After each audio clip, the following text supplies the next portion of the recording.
What is going on, everyone? Badger here. Be sure to like and sub, and let's get into this. Of course, one Roadhouse, which I love the original, and this new one, I was ready to hate it. It's so entirely different. I don't know why they called it Roadhouse, beyond the fact that at some point there is a Roadhouse, but the only real similarities are the fact that dude's name is Dalton, and he sort of works as a bouncer, even though Patrick Swayze's character wasn't a bouncer; he was a cooler. So the similarities are thin, and the characters are so different that I'm not even really upset about it. It is just one of those, like, why even bother calling it Roadhouse beyond the loose connection to people that like me that remember and liked the original one, even though it's a cult classic. Yeah, I just let's see what the man himself, Drinker. And thankfully, I was just going through his last orders, going through some super chats. Thank you to everyone for the super chats. Thank you to everyone who subbed from that. I was seeing you in the comments. Still a surreal experience and a dream come true. And what is also a dream, and not maybe a good one, is the fact that this movie exists. So let's see what Drinker thinks.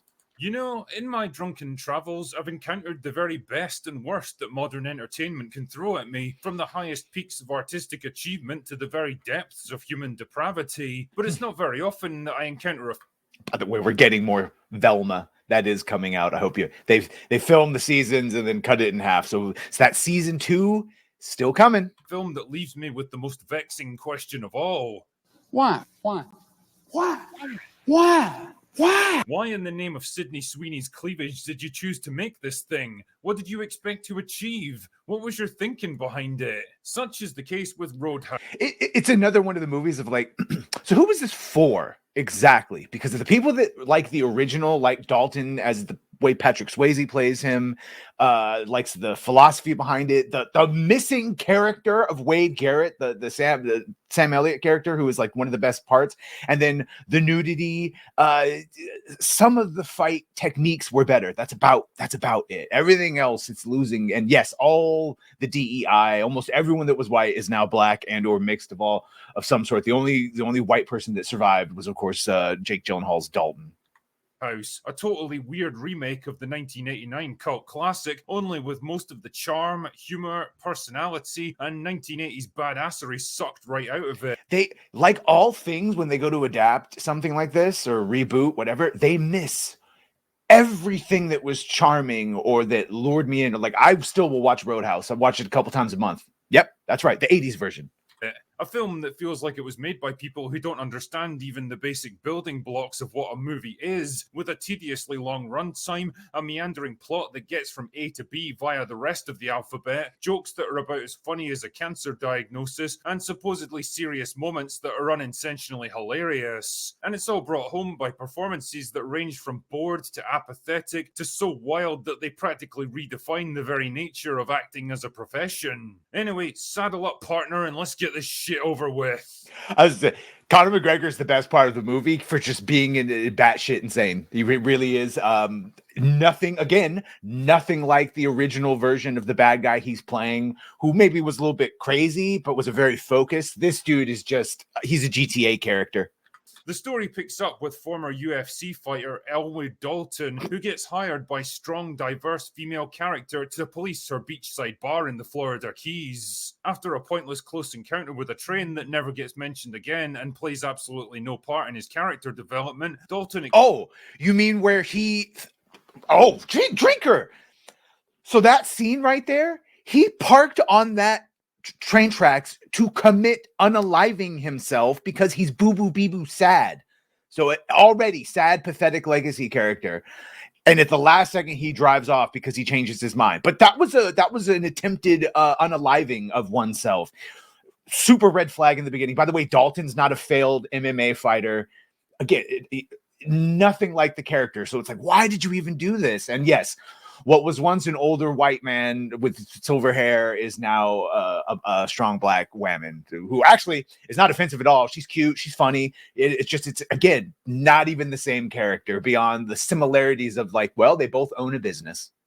accepts the offer and heads to Florida to start his new job. Pretty soon, he runs into a local biker gang that have been terrorizing the place and shows them the error of their ways, 80s style. Then he personally drives them to a local hospital for treatment, and this is where I started to realize that the movie was on shaky grounds. That's where you started? Okay. Do you have any idea how easily these guys could jump you when you're alone and vulnerable like this? Not a great plan. Anyway, the real point of this scene is to introduce strong female love interest who works in the emergency room and is so fucking boring and forgettable that I couldn't even remember her name 5 minutes after she showed up. And the original Doctor's better. No nudity from her or anyone. Original one gets nudity and also has a better relation to the plot. But that first fight also is like they miss the point of Dalton of like the be nice until it's time not to be nice thing. To this dude and his hang up of he's afraid to let loose and let go. So he slaps around, but then he'll take you to the hospital and be jokey and be like, well, yeah, I definitely broke your arm. Very matter of fact about things, commenting on it. Couldn't be bothered looking it up for this review. So strong female love interest patches up an unrelated stab wound that Dalton took at the start of the film instead of, during the fight with the bikers, which would have made way more sense and wouldn't have required the dumb as fuck drive to the hospital with 4 men who just tried to kill him. Not that it matters much anyway, because the major stab wound that's leaking blood all over his shirt is completely healed up. And I guess I lied when I said Dalton's Jake Gyllenhaal is the only white character to survive the transition.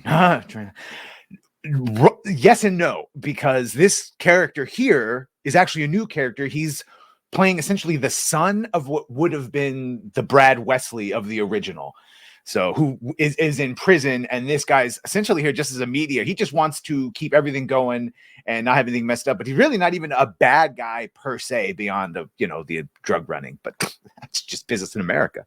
By the next scene, which takes place literally the very next day. Damn, this guy heals up faster than the T-1000s. Now, I mention all of this because I want to give you some idea of the kind of stupid shit that's everywhere in this film's script. Everything that happens in this movie is accomplished through the most clunky, inefficient, and narratively inconsistent means possible. There's almost no repercussions to anything. Major character arcs, injuries, and revelations are forgotten almost as quickly as they're introduced, and the plot is less a sequence of logical events build into a satisfying payoff than a bunch of unrelated scenes that probably sounded cool in the boardroom, strung together with the flimsiest possible writing. Anyway, it turns out the biker gang works for a local drug lord who plans to build a fancy resort in the area, and the Roadhouse is the only holdout, so he's trying to terrorize strong, diverse female character into selling up. And to help seal the deal, he brings in Conor McGregor to take down Dalton. I mean, the character probably does have a name, but who the fuck cares?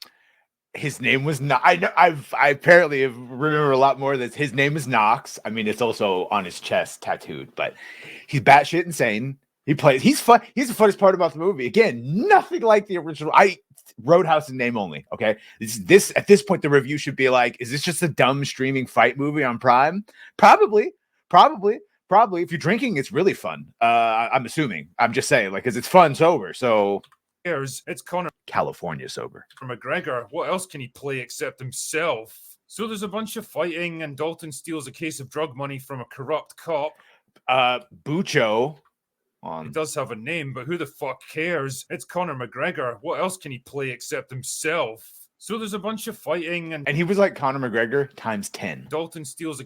Okay, Bucho from Desperado. He's been in a bunch of different things, but when I first saw him, he was wearing a hat, and I just thought it was some old dude. And then I realized, oh, God, that guy. He's been a bunch of different things, but yeah, Desperado is where I know him best. Case of drug money from a corrupt cop, so the drug lord kidnaps strong female love interest in exchange for the money, but when Dalton shows up to make the exchange, he's like, nah, I was just kidding, bro. It was all a trap to get you here. But then it turns out that he actually did kidnap her anyway, so fuck knows what that was all about. So then Dalton blows up the bad guy's yacht with dynamite, and they all end up back at the Roadhouse for another fight, and Conor McGregor kills the drug lord because he's Conor McGregor, and then Dalton kills Conor McGregor because the script says it's time for him to win. And then the corrupt cop decides that he's a good guy now and lets Dalton go, even though he was totally... And I think maybe he missed it or I missed it, but the corrupt sheriff, the doctor is his daughter.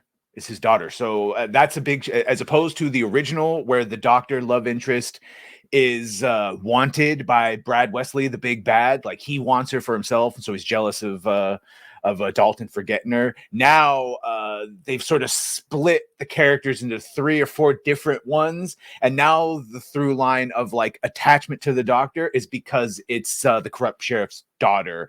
And again, convoluted. They took a bunch of little basic points from the movie and then threw like this is just plagiarism. This isn't even a reboot. It's just lazy. I don't get why do this. Okay with killing him like 5 minutes earlier. I mean, if I was Dalton, there's no fucking way I would let that guy leave with the use of his legs, but whatever. Then Dalton gives all the drug money to a bookstore owner who's barely been featured in the movie until now and leaves town on a bus. And that's it. That's the movie. Okay, yeah, Drinker really didn't like this because he missed a bunch of shit that he could have shit on for. The big thing, so if you haven't seen the original Roadhouse, I'm going to spoil a thing, but the big like angst that Dalton had, the thing that was eating at him, but he didn't let it affect him, but it would come out and it was a plot point, was that at one point, a woman he was with, he didn't know she was married, and the husband pulled the gun on him, and he had to kill him, allegedly maybe by ripping out his throat. That's the first one, and then that's a plot point to him fighting, and just watch that movie. That's great. In this one, the reason he's boo-boo bee-boo and parked on that train track to unalive himself is because when he was an MMA fighter, which you see scenes of throughout the movie, it turns out he fought one of his friends and he went a little ham because when you make him upset, he doesn't know when to stop, and he accidentally killed him in the ring by mistake.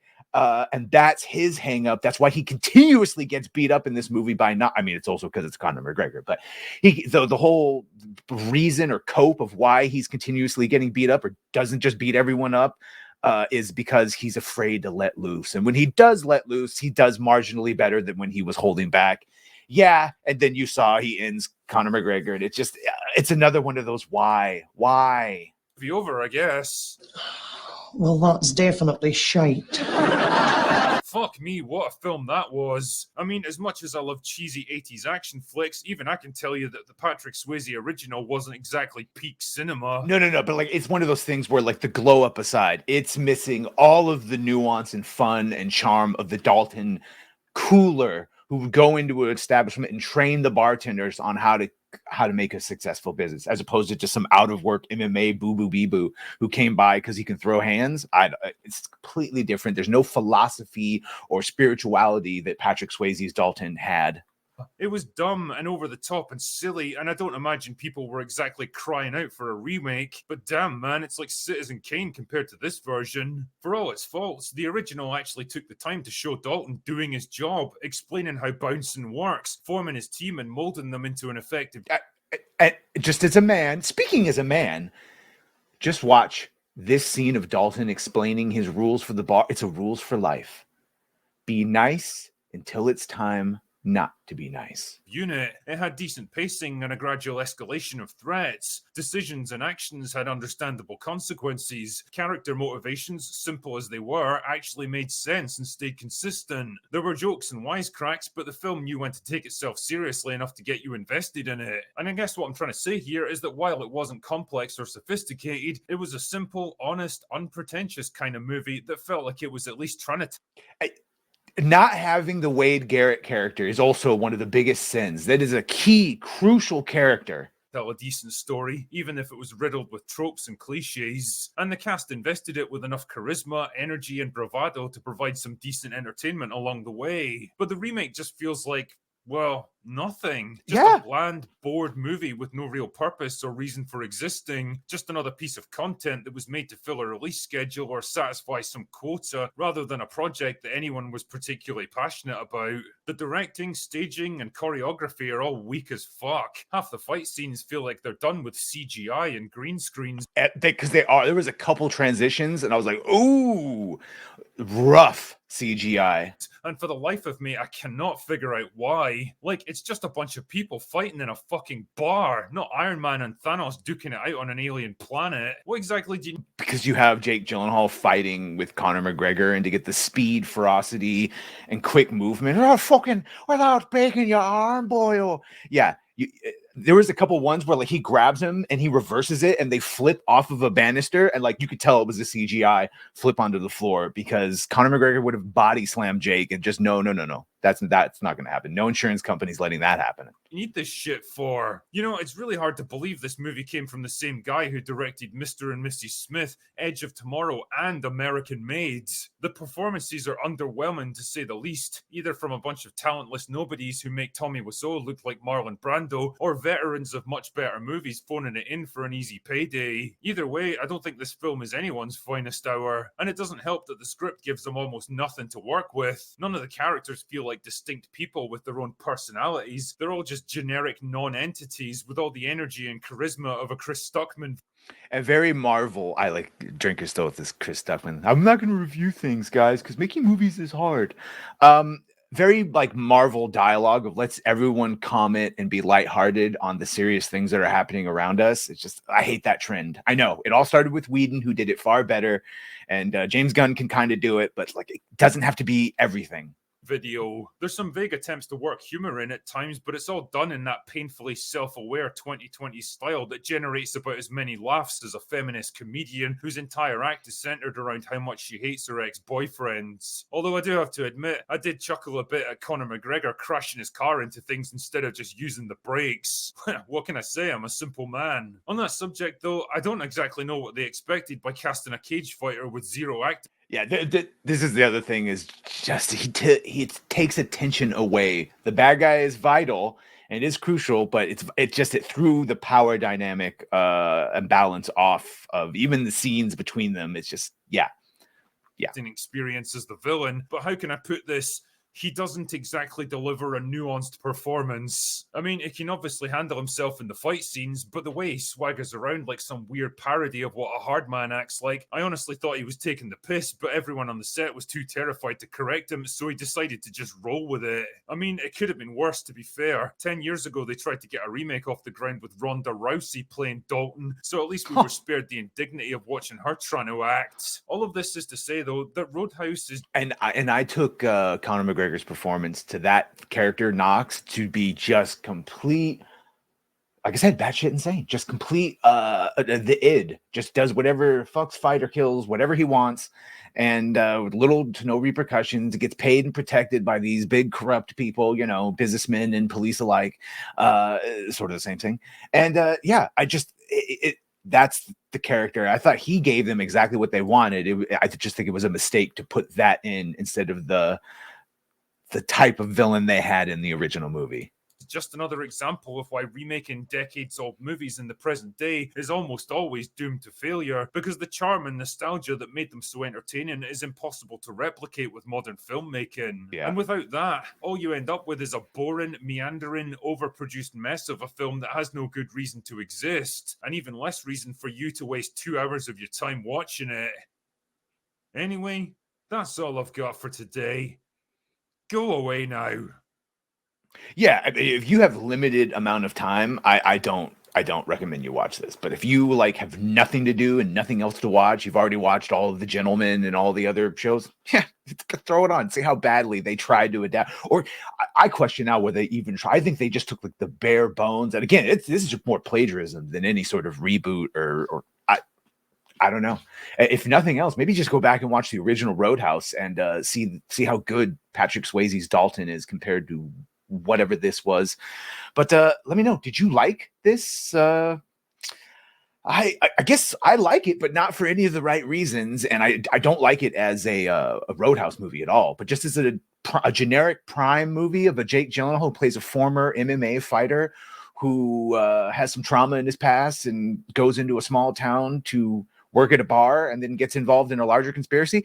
It's all right. It's all right. It's like a 5 out of 10. It's funny to meme on, but yeah, not any sort of Roadhouse. Just go watch the original Roadhouse. Rest in peace, Patrick Swayze. And thank you again, Drinker, for the open bar appearance. And thank you to everyone that super chatted. I'm still listening to his last orders, but that's it. Be sure to like, share, and sub. If you've done that, thank you. If you're gonna do that, thank you. And Well, bye.